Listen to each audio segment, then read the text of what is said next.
was his release, again with a great deal of joy. Now let me say a little bit about what I call the mechanics of this.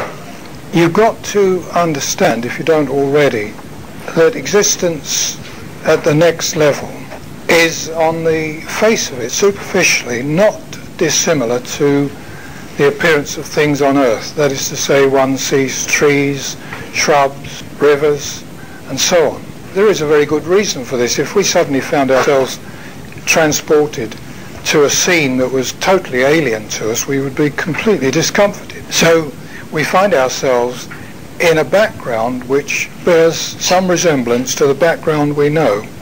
But it is also a much more beautiful background, and it is what's called ideoplastic. In varying degrees, it responds to the mental processes. It is possible, this is a skill that one acquires in the next life, it is possible to use the mind to construct. So that, for example, if you wanted to build yourself a little house, you could do it by going through the mental processes of designing it in your mind and then projecting this design, once you've got it to a satisfactory state, into what would appear to be some degree of reality to you and everybody else around. You would then inspect it in this semi-malleable state, and if you were satisfied with it, you would go on with the process and make the thing permanent. I've been through this process partially with people in the next life, so this again is my own experience. I, for example, had occasion to visit or meet with a man at his level, and at that level my awareness is not as open as it is, say, around here now, but I see a good deal. And he was showing me the house in which he was now living. And the first part of it was substantial. The last part of it, the end part of it, looked insubstantial, misty. And I asked him about this, and he said he hadn't quite made up his mind about the details. But he was going to do this.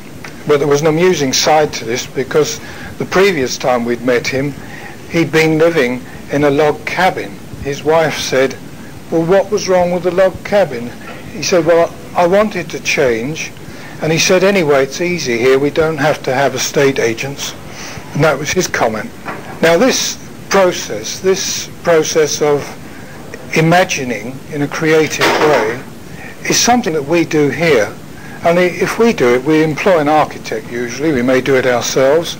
The architect builds the thing up in his own mind before he does anything else, commits it paper. Having put it down on paper, he then turns it into reality by employing people to build it.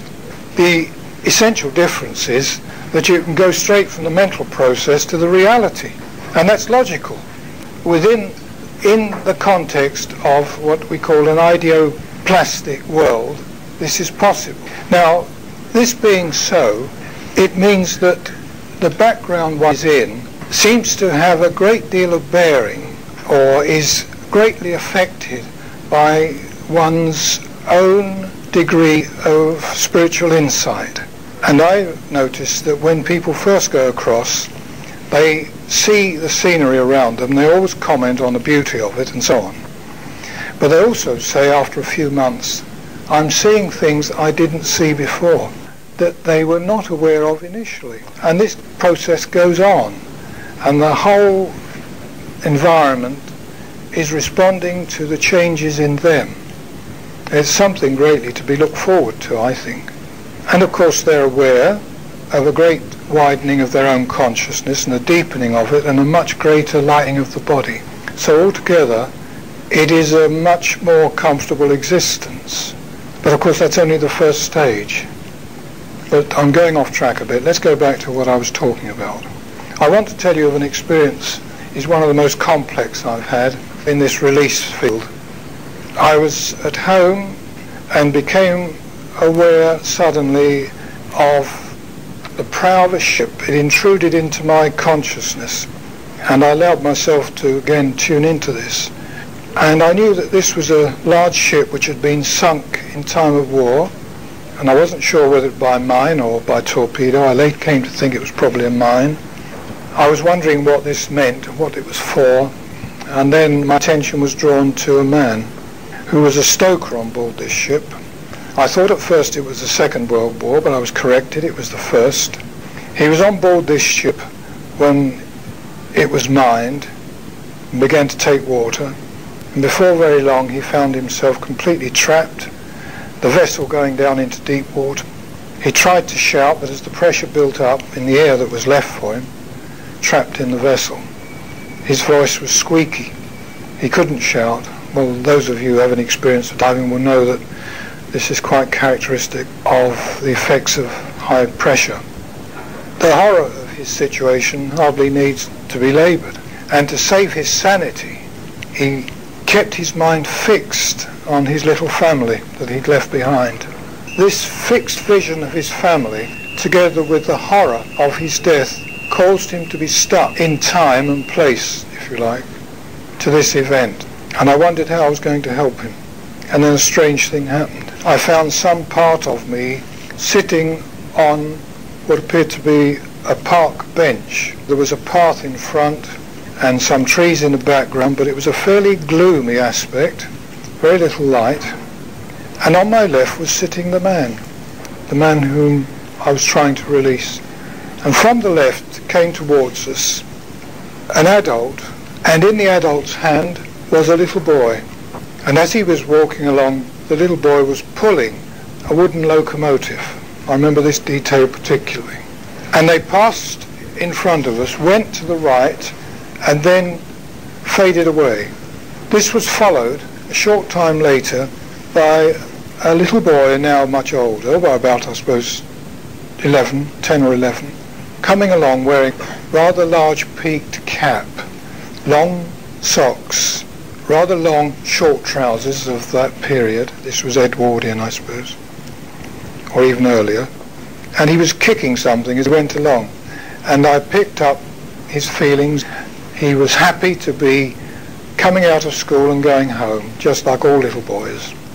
And he moved along to the right and again faded out. And then I began to understand what was happening. The man who was sitting on my left was being manipulated in some way to call up the memories of his childhood and then later his adulthood, as we'll see. So what I was seeing was the mental projection of these memories. And remember, this is an ideoplastic world I'm talking about, and you can see how it's operating here.